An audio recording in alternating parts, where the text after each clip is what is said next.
At this point, pretty much all of us have either watched or heard about the debate between Trump and Harris. We've heard both candidates accuse the other one of lying several times during the debate. However, I think the most egregious lie that was told wasn't told by either of the candidates, but was told by moderator Linsey Davis, when she said there is no state in America that allows babies to be killed after birth. This is a lie that is so egregious and so easy to disprove that I just had to make a video about it, and in doing the research for this video, I found that the truth behind this lie is even more horrific than most pro-lifers realize, and certainly than most average Americans realize. First, let's watch the exchange between Trump and the moderator. Well, the reason I'm doing that vote is because the plan is, as you know, the vote is, they have abortion in the 9th month.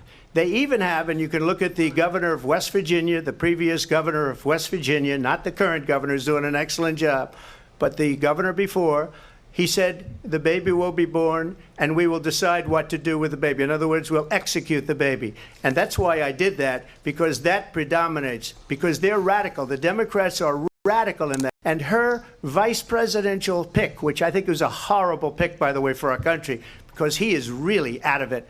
But her vice presidential pick says abortion in the 9th month is absolutely fine. He also says execution after birth. It's execution, no longer abortion, because the baby is born, is okay. And that's not okay with me. There is no state in this country where it is legal to kill a baby after it's born.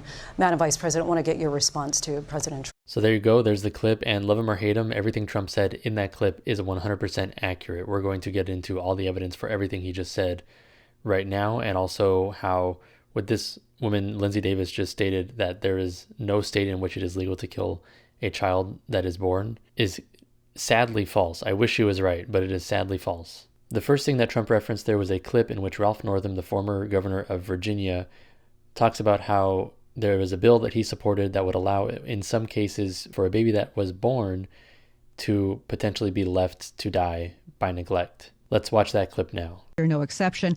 There was a very contentious committee hearing yesterday when Fairfax County Delegate Kathy Tran made her case for lifting restrictions on third trimester abortions, as well as other restrictions now in place.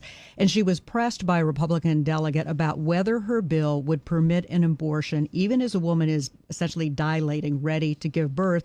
And she answered that it would permit an abortion at that stage of labor. Do you support her measure, and explain her answer? Yeah, and I wasn't there, Julie, and I certainly can't speak for Delegate Tran, but I would tell you, first thing I would say is this is why decisions such as this should be made by providers, physicians, and the mothers and fathers that are involved.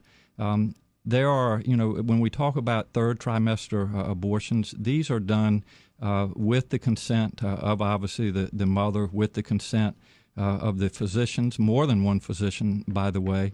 And it's done in cases where there may be severe deformities, there may be a fetus that's non-viable. So in this particular example, I want to pause right there because he brings up that this often happens in cases of severe deformities or in fetuses that are non-viable. The thing is, the people who are pro-abortion don't ever stipulate that they want limitations in cases where the baby does not have severe deformities and it is viable. So he's trying to play it down and say, well, this is if there's severe deformities, which first of all, if your child has severe deformities, I don't think you should kill them anyways. But if he's trying to play it down in this way, then people who support policies like this should be asked, do you support restrictions in cases where babies do not have severe deformities and do not have any issues with viability? If a baby is perfectly normal, but the mother decides at the point that she's delivering it, she doesn't want it anymore, is it okay to abort that baby as it is being delivered? And if they're honest, they will say no, they don't support any limitations on even abortions that have no underlying reason other than I don't want this baby anymore. So him bringing that up is totally disingenuous, totally irrelevant. If a mother is in labor, I can tell you exactly what would happen. The infant would be delivered. The infant would be kept comfortable. The infant would be resuscitated if that's what the mother and the family desired. And then a discussion would ensue between the physicians and the mother. So I think this was really blown out of proportion. So there you have it. And this is, like you said in the beginning, in the case of a mother who is currently delivering a baby that she has now decided she wants to abort. And he's saying that that should be allowed and that there should be no restrictions on that. And unfortunately, Ralph Northam is not alone in this belief. In fact, many states do allow abortions up to 9 months, and oftentimes even in cases where there's no medical reason underlying it, like deformations or non-viability outside the womb. Of course, abortions in the 3rd trimester, especially for non-medical reasons, are rare, thankfully.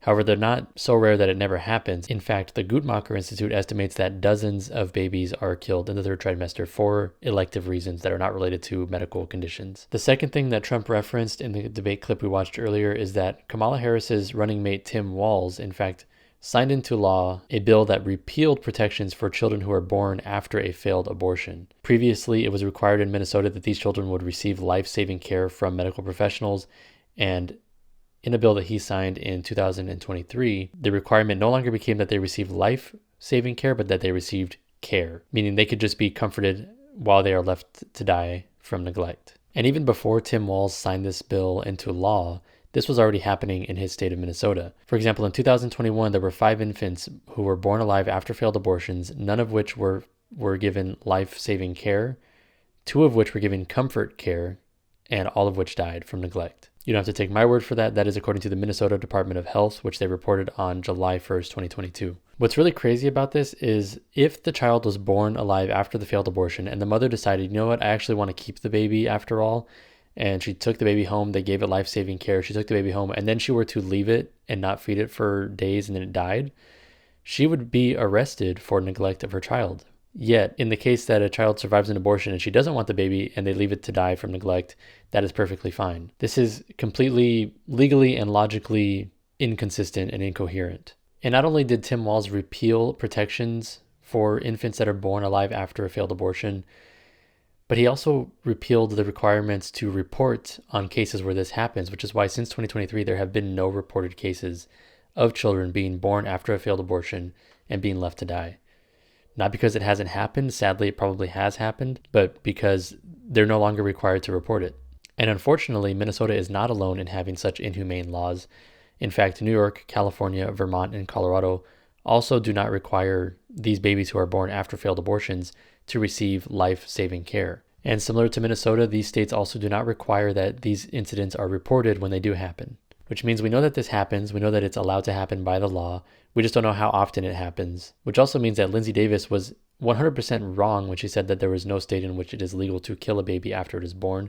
It is 100% legal in the states that I've just mentioned to kill a baby by neglect after it is born after a failed abortion. Again, I wish she was right, I wish I was wrong, but sadly that is not the case. And while according to a YouGov poll in 2019, 77% of Americans are against letting babies die after a failed abortion, there is one party that is 100% for that, and a large chunk of the 77% votes for that party, unfortunately.